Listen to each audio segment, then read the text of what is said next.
So, good morning. My name is Shazia Khan, and the unit we're going to be doing today is business communication.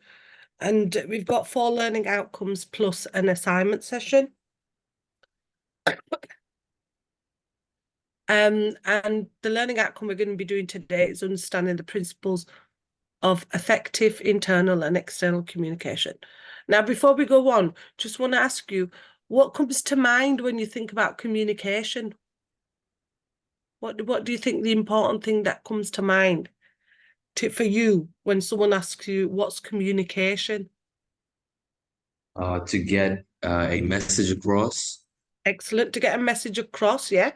And how important is communication for any sort of business? It's pretty important. Yeah, it's really important because it's able to, get your message across, but also, it's the main ingredient of any business. So we're going to look at learning outcome 1, which is to understand the principles of effective internal and external communication. We look at the principles of effective internal and external communication. We look at understanding channels and barriers, because there are always barriers and channels to any form of communication, but any kind of suggestion in any area. So an introduction to it firstly. Effective communication is fundamental to the success of any organization. It actually facilitates the exchange of information, ideas, feedback among individuals and groups outside the group. In the presentation, we're looking at the principles of effective and internal and external communication. Now, like I said, good communication is the important ingredients for any business success. And without it, organization and employees will struggle, and, they won't able to, communicate with each other well. And if communication is kind of overlooked in a organization, then, there's no any sort of effective communication. So you've got to be really, really important that you're able to communicate, you're able to talk, aren't you, to everyone? You're able to, get your ideas across. If you're working in a business deal, and you're really quiet, would that be a barrier to your kind of communication? Do you think you'd be able to, if a company's, you've got to be able to, exchange any sort of ideas and information, and if you're really quiet and reserved, will you kind of struggle in that company then? Yeah. Yeah, you've got to be quite open, open to ideas, open to any sort of criticisms, open to any sort of, workplace banter, information, ideas, and to present that to the employees as well. So firstly, we're going to look at internal communication. And internal communications channels used internally. So internal communication refers to the exchange of information, ideas, and it plays a crucial role in aligning employees and fostering teamwork and promoting any sort of work culture. It's there to facilitate any sort of communication between employees and the organisation, and it applies to any sort of information, exchanging information. It covers everything, literally covers everything from high level to peer-to-peer communication at work. And this is really, really important. Why internal communication is so important for the organisation. It keeps the employees connected and informed of anything that's happening. It also, not only the value of the internal communication, but it's also a strategy that applies to any sort of business needs. It is also there to keep them connected with the organization. So it's all that internal communication. And if the main form of effective internal communication is to contribute, within the business. So to, have employee appreciation, to have internal communication, how it enhances employee experience.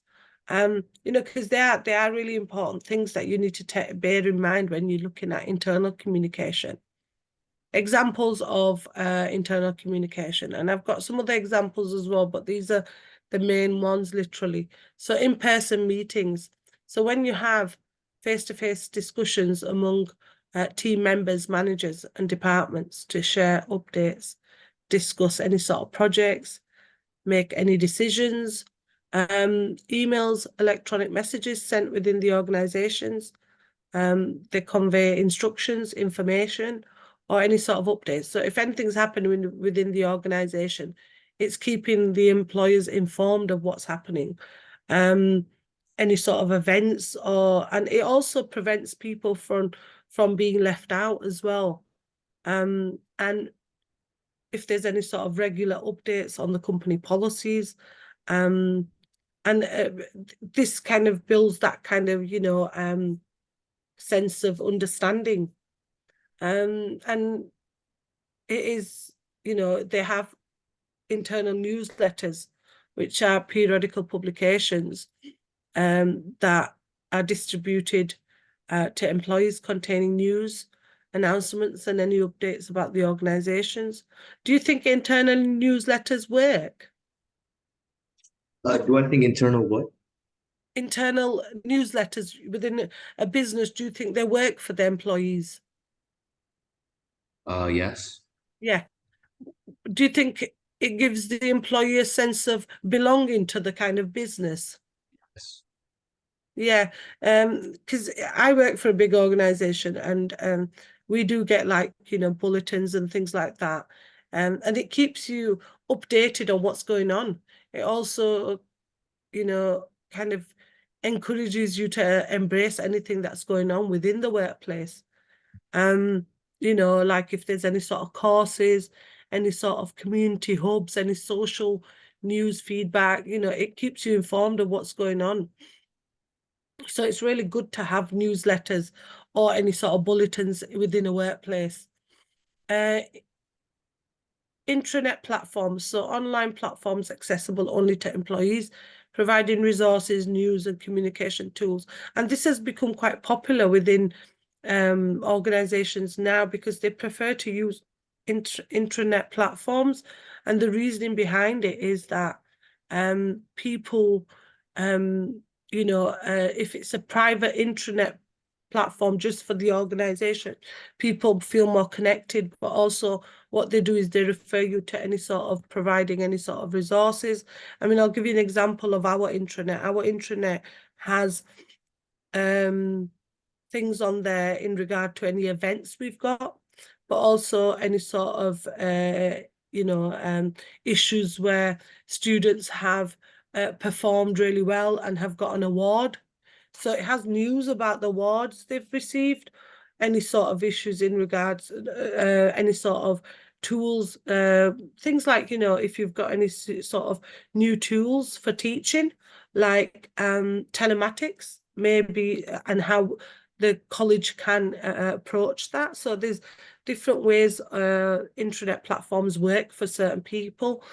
You've also got team collaboration tools, and that's software platforms like Slack or Microsoft Teams, facilitating real-life messaging, file sharing and project collaboration among team members. And I have realized that Teams has become a big part of a lot of employees' lives, because they rely predominantly on Teams, because Teams can facilitate files. So if people put their files on there, you can, try and change them or add amendments to them. So it's really, really good. So do you think a lot of these platforms that are being introduced, the more technology side software, do you think they internally in an organization, do you think they help employees? Yes. Do you think it's better than sending a letter out, because it's constant, isn't it? Straight away you'd get the message. Yeah, it is better. Yeah, we live in a society where a lot of this technology is taking over a lot of things. And things like, in restaurants where you'd get a waiter that was a robot, which is which is turning out to be predominantly a big thing at the moment in restaurants, where they'd get a waiter which was a robot to serve you. So the way things are going is more technology focused. The way meetings are going are more remotely. People are having meetings online. We At one time when I was the institution where I worked during COVID time, we had exams online because students were not allowed to come into the college. So a lot of the exams were done online. Most of our teaching was done online, and that was to facilitate, the new software, but also the social issue around, which was COVID at that time. So a lot of the students were taught online, so to prevent any sort of, them falling back if they were doing degree level courses, and any sort of if we could get the assessments done online as well, which worked really well for us, especially when it was exams and things, where we'd give them 24 hours instead of the 3 hours to do the exam. So they'd have the 24 hours and they'd submit the exam paper. So it worked well for us. And I think a lot of the institutions are still working at the issue of teaching remotely as well. So when we look at internal communication, there's ways that you can improve it as well. You need to think about who you need to reach out to as well, because that's really important. You need to reach out to your employees. You need to make sure that you are having employee engagement as well, because that emphasizes that your communication internally is working with them as well. So it's really important you do that. The next one we're going on to is external communication. And these are explaining channels of communication using externally in organization. So who can external communicators be? I mean, it's on there for you. So it could be stakeholders, customers, clients. Why do we need external communication with these kind of external agencies? Why do you think we need effective communication? So that the message gets across. Yeah, but also you are trying to sell a product or a service, aren't you? So Yeah.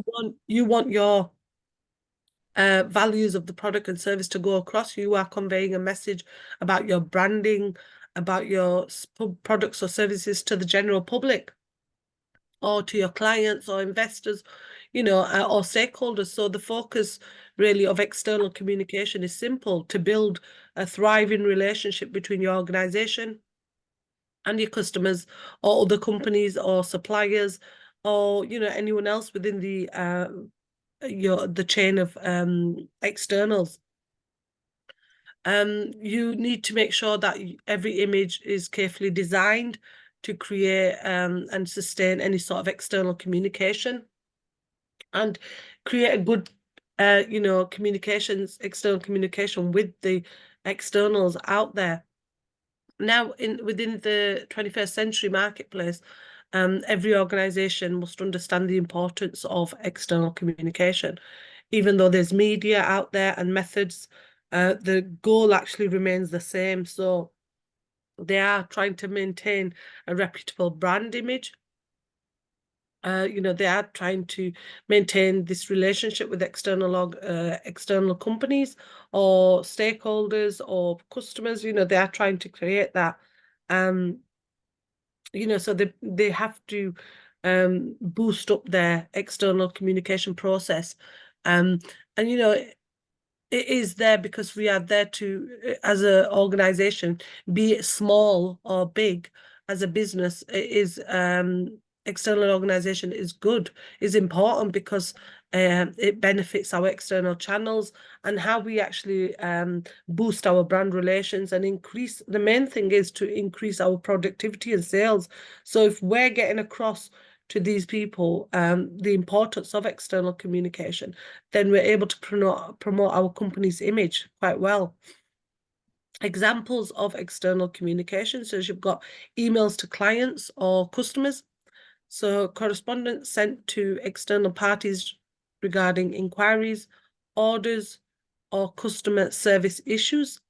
Social media platforms like Facebook, Twitter, LinkedIn, used by organizations to engage with customers, share updates, and manage brand reputation. Do you think this has a big impact on a business, social media platforms? Oh, yes. Why do you think it has a big impact? Because it has a wider reach. yeah, it has a wider reach, but also you are able to advertise your services or products on social media. So it could be an advertising tool. It could be where you draw in your customers.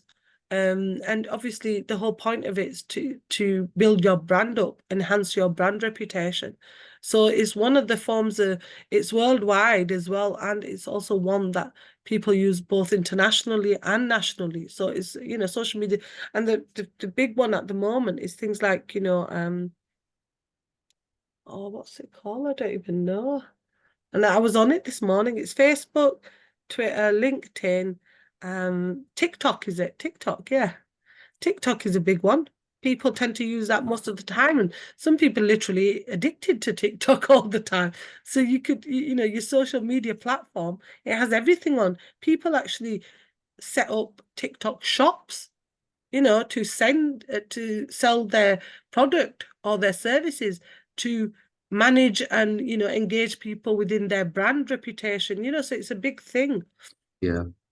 And to be honest, I'll be honest with you, I've bought things off TikTok, and I tend to look at recipes on TikTok mainly, I think, to cook for Ramadan at the moment. But yeah, it is a good social platform to get across to people. And press releases. So this is like formal announcements distributed to media outlets to communicate news, any sort of events or important information about an organization. So anything they want to introduce, any sort of new events, any sort of news about any sort of promotion, or if they're introducing a new brand or a new product or a new service, this will be all communicated through press releases. Another big example is advertising campaigns, and that's quite really big because it looks at the marketing initiative aimed at promoting any sort of product services. So any new products, any new services to make brand awareness to external audiences. Customer service hotlines, this is going up. There are a lot of people using these customer service hotlines, things like web chat and stuff like that, which are things like, where they have that chatbot. Is it chatbot or something? I think it's chatbot, where they can, it's a virtual kind of site that you would go on to ask any questions, to get any assistance from them, provide any sort of feedback on products or services. But if you've got any issues around your product, and places like, big companies like Argos do have customer service hotlines, and more companies are now drawn to having these hotlines because some people don't, prefer using these rather than going into stores. The whole point of external communication is that it aims to create a positive image for the company, but in obviously keeping in mind its stakeholders and the general public. A company focuses on different channels, like customer relations, advertisement, as we mentioned, conferences to foster external communications. But I think these, when we look at these channels, they are becoming more and more social media focused. So a lot of the stuff that's happening, the marketing, the introduction of new products, the making the products aware, it's all done via social media, and that is increasing every time things are happening. That is increasing so much. When we look at things like the importance of external communication, is again, it's any success of any business. A solid external communication makes customers feel more connected and emotionally attached to the brand. People want to be there where they are, developing communication relations. So you're building your relationship with the organization, but building your brand. The whole point of it is to build your brand identity, and to get connected to different external businesses, to create any sort of relation with suppliers. That's really important. If you can help your business maintain its suppliers, and you can ensure that you have good suppliers out there, you will have a good relationship with them. Because some suppliers will work better with your company rather than, you know, other companies. You know, it's really, really important to have this external relationship with different organizations and to keep a good relationship. Now we're going to look at barriers to communication. And barriers to communication, communication barriers are obstacles that kind of hinder any sort of communication within an organization. So it could be between individuals or groups within an organization. When we talk about barriers to communication, does anything come to mind, Adil, when you talk about that? What can be No. a barrier to any sort of clear communication? Maybe different cultures. Yeah, cultures is a big one. Cultures, languages, which we're going to go through anyway, so you have a better idea of what's what. But, you know, barriers can prevent clear and effective communication. They can lead to things like, you know, misunderstandings between organizations or businesses and misinterpretations between them.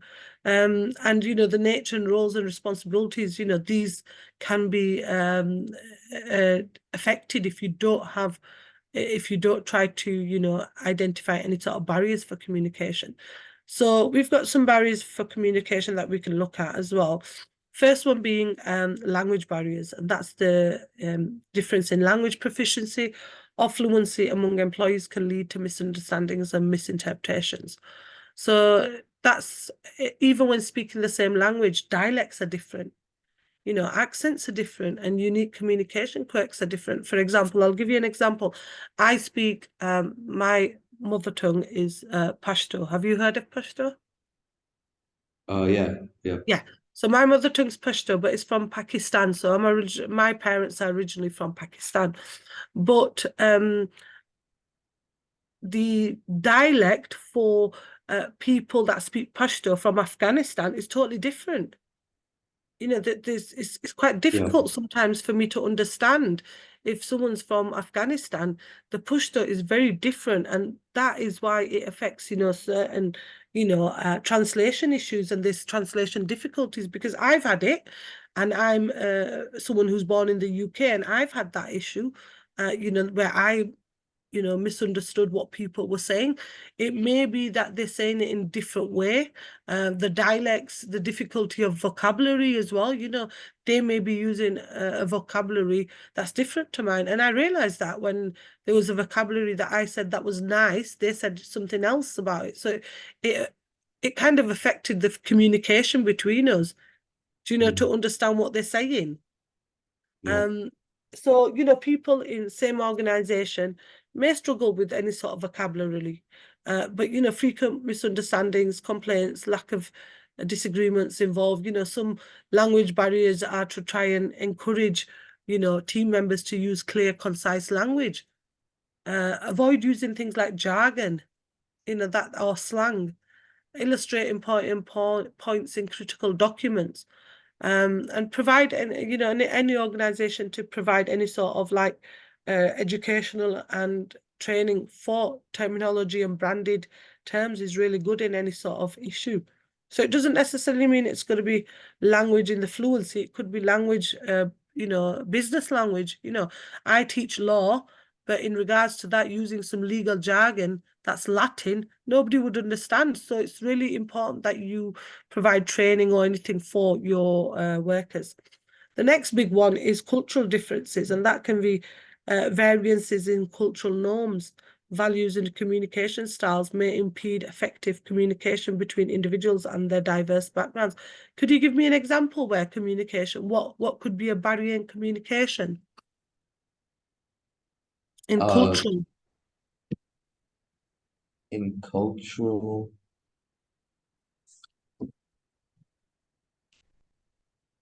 for example, like Muslims, they wouldn't shake hands with like Yeah, Muslim yeah, hands with women, yeah, but yeah. whereas in the UK, like they would see that as disrespectful.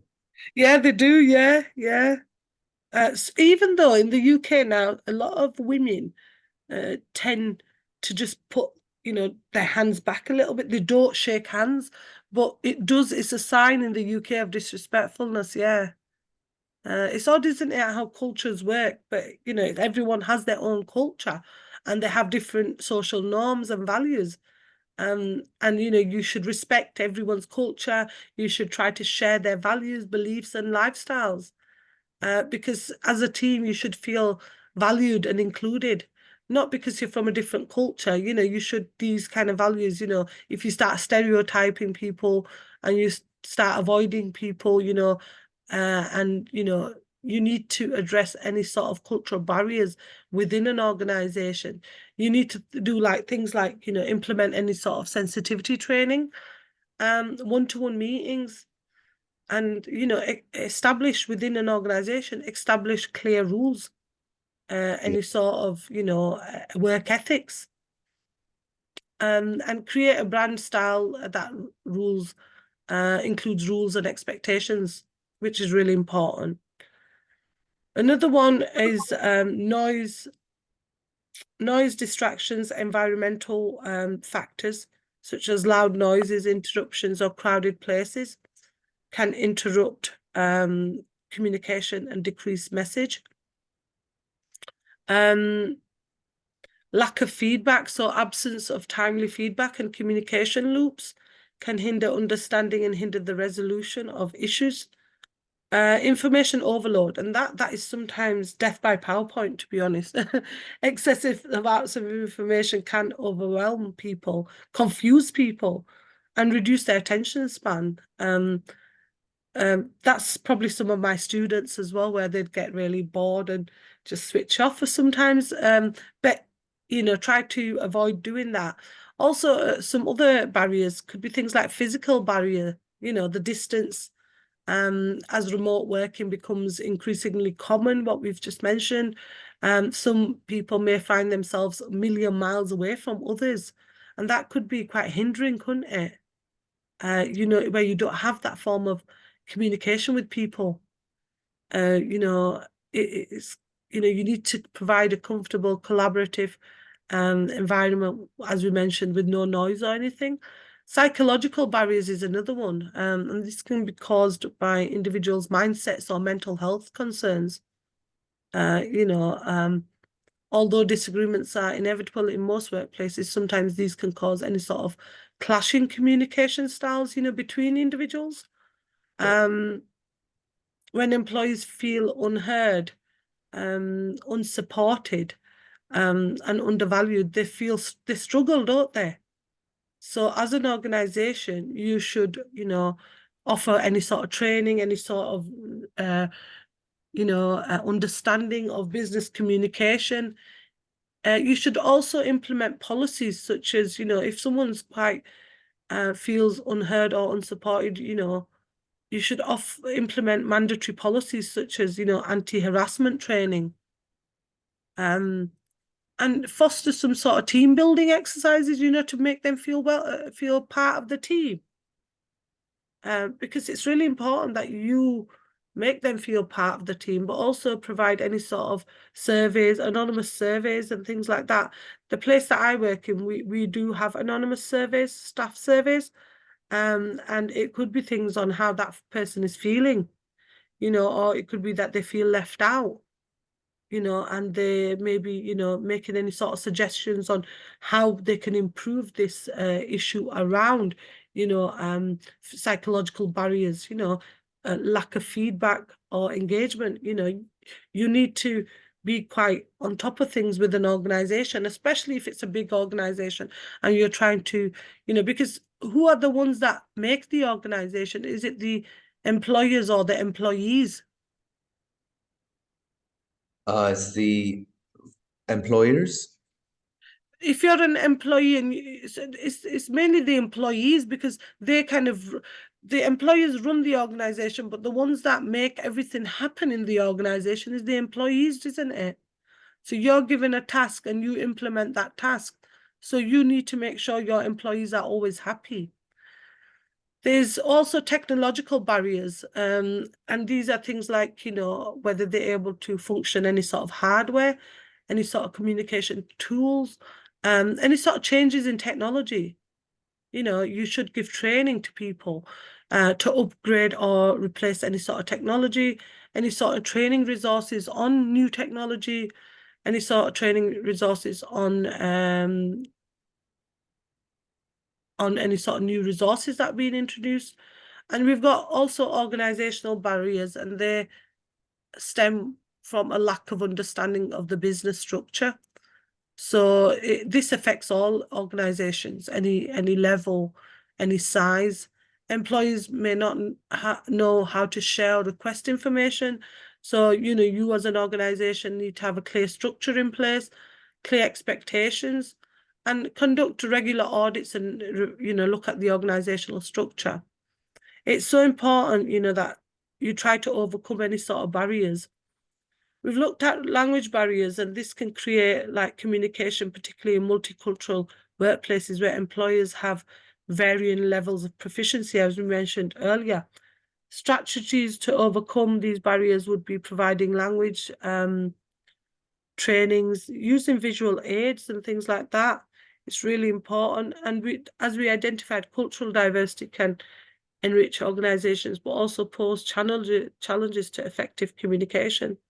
Strategies to build any sort of cultural gaps, bridge them, including promoting cultural awareness, sensitivity, things like, do you think this Ramadan would fit into this? Yeah. Yeah. I mean, I know you're in, is it Bahrain?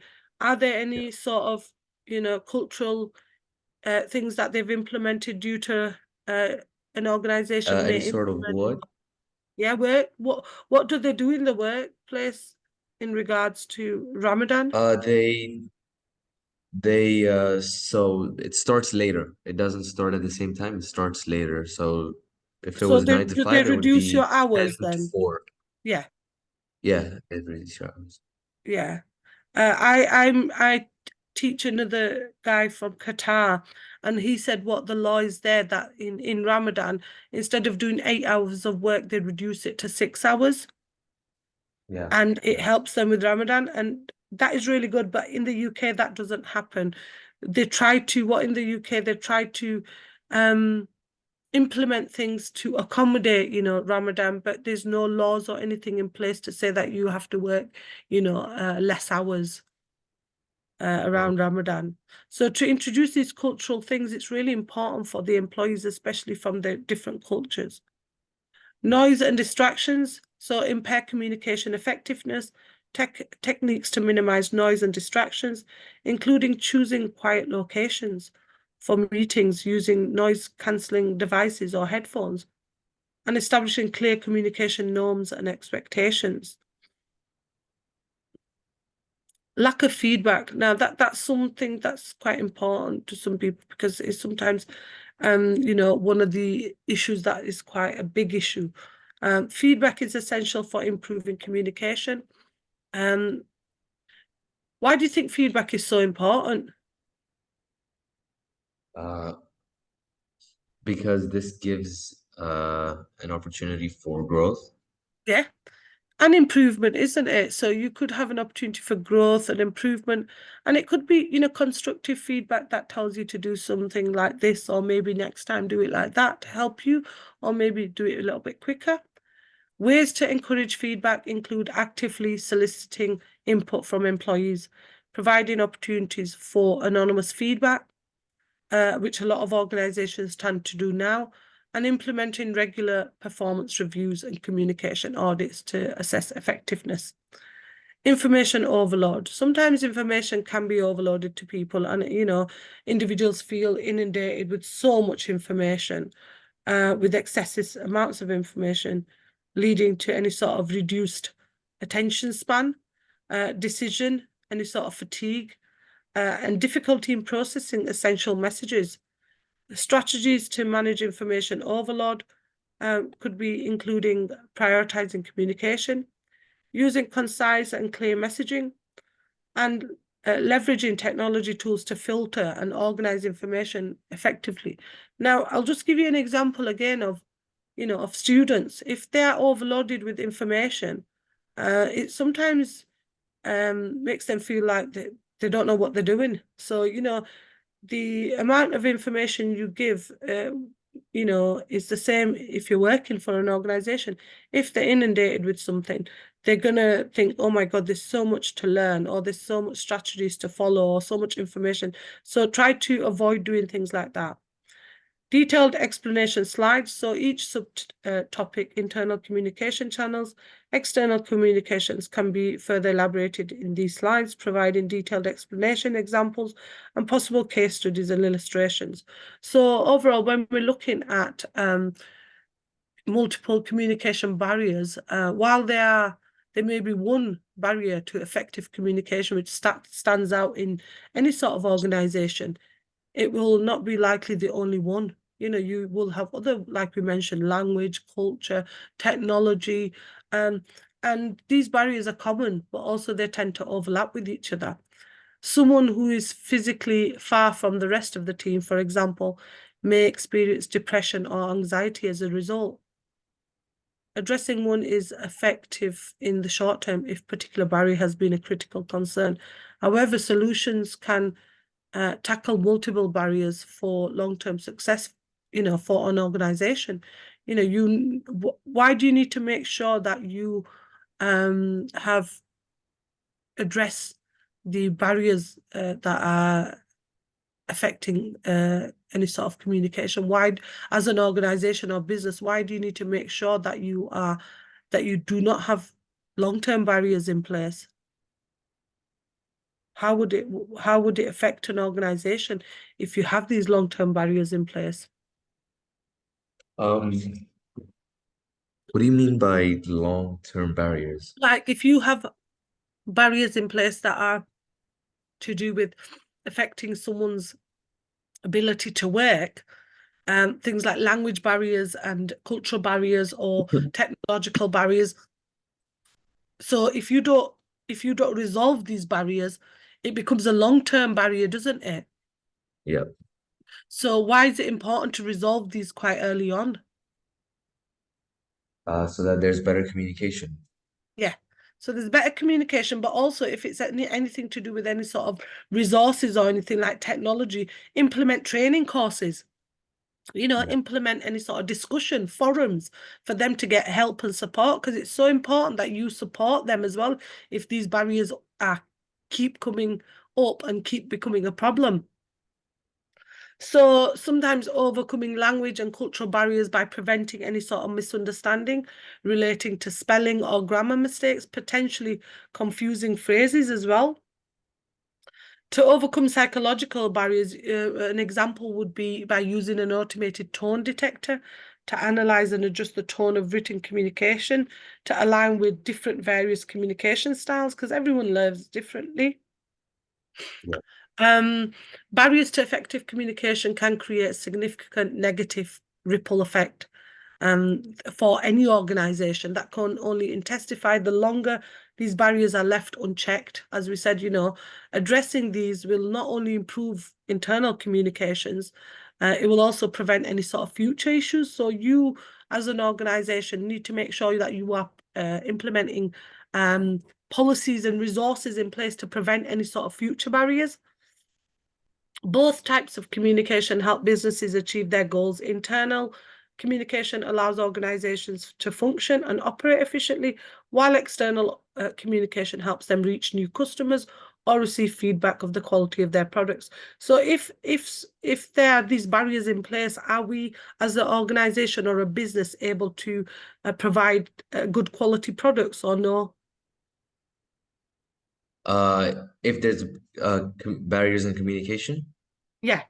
no, you won't be able to provide. No, you won't be able to provide any sort of issues around that. So, you know, you need to make sure as a business that you're able to provide, you know, resources and communications in place in regards to that.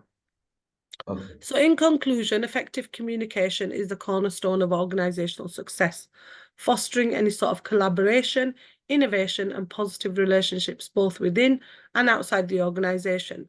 Throughout this presentation, we have explored the fundamental principles of effective internal and external communication, including an understanding of communication, channels, and strategies to overcome barriers.